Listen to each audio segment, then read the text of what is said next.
Hello everyone, welcoming you all in day 8 of our Let's Do It Together study series gives me immense pleasure. This is the tip of the day. Do have your prelims and main syllabus paper by your side and do read it once before starting your day every time.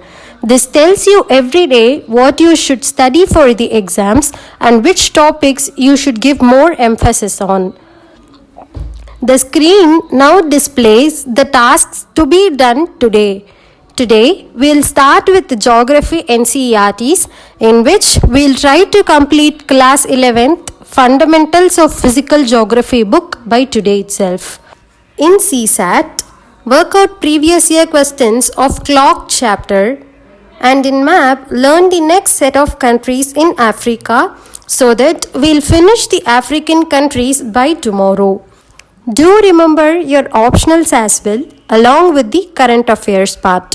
Also, we should be completing the May 2020 Current Affairs magazine by today.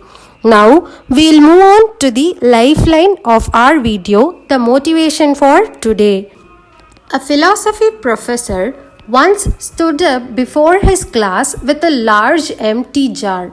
He filled the jar to the top with large rocks and asked his students if the jar was full.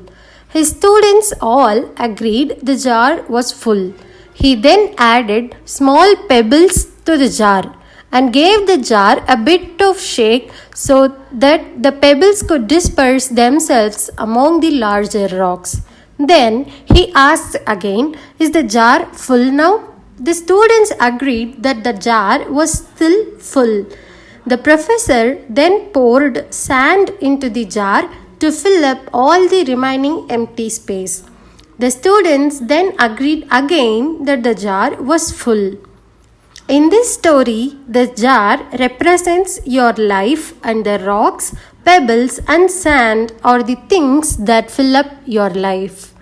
The rocks represent the most important projects and things you have going on, such as spending time with your family and maintaining proper health. This means that if the pebbles and the sand were lost, the jar would still be full and your life would still have meaning. The pebbles represent the things in your life that matter but that you could live without.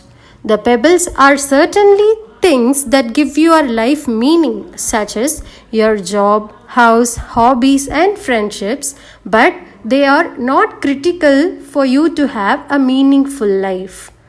These things often come and go and are not permanent or essential to your overall well-being.